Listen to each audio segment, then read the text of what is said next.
चलिए शुरू करते हैं। आज का हमारा टॉपिक है हिंदी व्याकरण से काल यानी टेंस। परिभाषा को इसके देखते हैं। क्रिया के जिस रूप से समय का बोध हो उसे काल कहते हैं। यानी क्रिया के जिस रूप से समय का बोध होता है उसे काल कहते हैं। जैसे में है मैं खा रहा हूँ, वर्तमान काल, इसमें मतलब अभी या अभी का बोध यानी आजकल का बोध हो रहा है। मैं खा रहा था, यहाँ पे भूतकाल यानी बीता हुआ समय का बोध हो रहा है कि मैं खा रहा था। मैं कल खाऊंगा, इसमें भविष्य काल का समय बोध हो रहा है। इसमें दिखाया जा रहा है कि मैं आने वाले समय में खाऊंगा।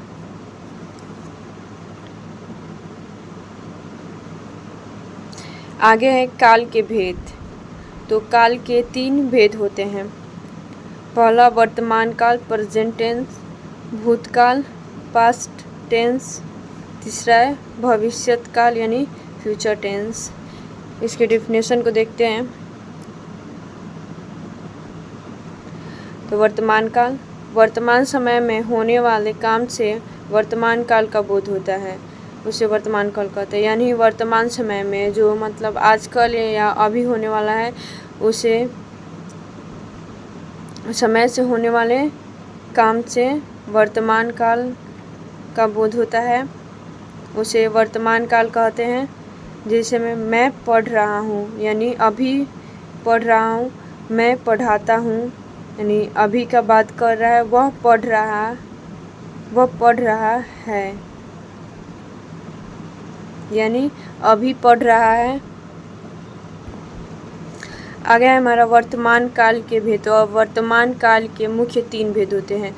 पहला सामान्य वर्तमान काल, दूसरा तत्कालीन वर्तमान काल, तीसरा संदिग्ध वर्तमान काल। इसके डेफिनेशन को देखते हैं।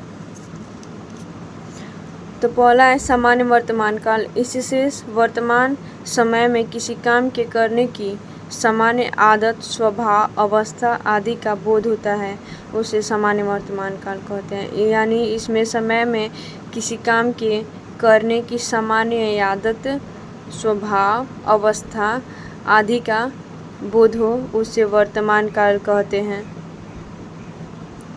जैसे में है मैं रात में रोटी खाता हूँ। यहाँ पे इसमें दिखाया जा रहा है कि इसका सामान्य अर्थ कि वह रोज़ रात को रोटी खाता है। यानी मैं रोज़ रात को रोटी खाता हूँ। पिताजी डांटते हैं, यानी पिताजी का यहाँ पे स्वभाव व्यक्त किया जा रहा है कि पिताजी क्या डांटते हैं, उनका स्वभाव है डांटने का। ये सामान्य उसके स्वभाव, अवस्था आदि का जिससे बोध हो, उसे सामान्य वर्तमान काल कहते हैं। अगला है दूसरा तत्कालिक वर्तमान काल। इससे वर्तमान में किसी काम के लगातार जारी रहने का बोध होता है, उसे तत्कालीन वर्तमान काल कहते हैं। यानी इसमें वर्तमान समय में यानी वर्तमान में किसी काम के लगातार जारी रहने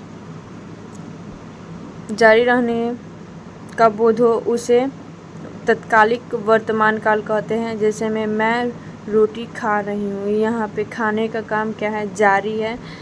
रोहन दौड़ रहा है, यहाँ पे उसके दौड़ने का भी काम क्या है, जारी है कि रोहन दौड़ रहा है। सीता खाना बना रही है, इसके बनाने का काम भी क्या जारी है कि सीता खाना बना रही है।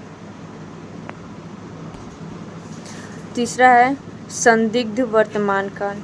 इससे वर्तमान समय में होने वाले काम में संदेह या अनुमान का बोध होता है, उसे संदिग्ध वर्तमान काल कहते हैं।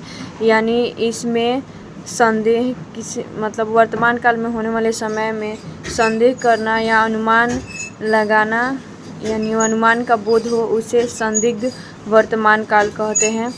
जैसे में वह पढ़ता होगा, इसमें अनुमान लगाया जा रहा है कि वह पढ़ता होगा। सीता खेलती होगी यानी सीता खेलती होगी, इसमें अनुमान लगाया जा रहा है। सोहन सो रहा होगा, इसमें अनुमान या संदेह व्यक्त किया जा रहा है कि वह पढ़ता होगा, खेलती होगी, सो रहा होगा। काल के दूसरे का भेद है भूतकाल। बीते समय में जो काम हुआ उससे भूतकाल का बोध होता है।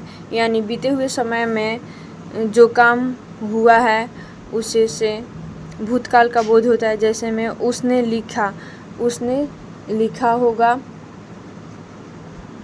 वह लिख रहा था, यानी लिख रहा था जो बीत चुका है, वह लिख चुका होगा। ये भी बीता हुआ समय का बोध हो रहा है इसमें। आगे भूतकाल के भेद। तो भूतकाल के मुख्य 3 भेद होते हैं। पहला है सामान्य भूतकाल, दूसरा है पूर्ण भूतकाल, तीसरा है अपूर्ण भूतकाल। इसके डिफिनेशन को देखते हैं। तो पहला है सामान्य भूतकाल। इससे सिर्फ इस बात का बोध होता है कि बीते समय में कोई काम सामान्यतः हुआ, यानी बीते समय में सामान्यतः कोई काम हुआ है, उससे बोध होता है इसका, उसे सामान्य भूतकाल कहते हैं। जैसे में उसने रोटी खाई, वे दिल्ली जा चुके हैं। इसमें बीते हुए समय का बोध हो रहा है और सामान्यतः हुआ है, उसे सामान्यतः सामान्य भूतकाल कहते हैं।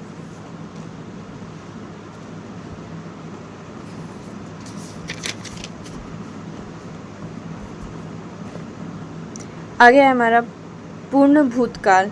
इससे बीते समय में किसी काम के पूरा हो जाने का बोध होता है, उसे पूर्ण भूतकाल कहते हैं। यानी इसमें कोई काम के पूरा हो जाने का बोध होता है किसी काम का, उसे पूर्ण भूतकाल कहते हैं।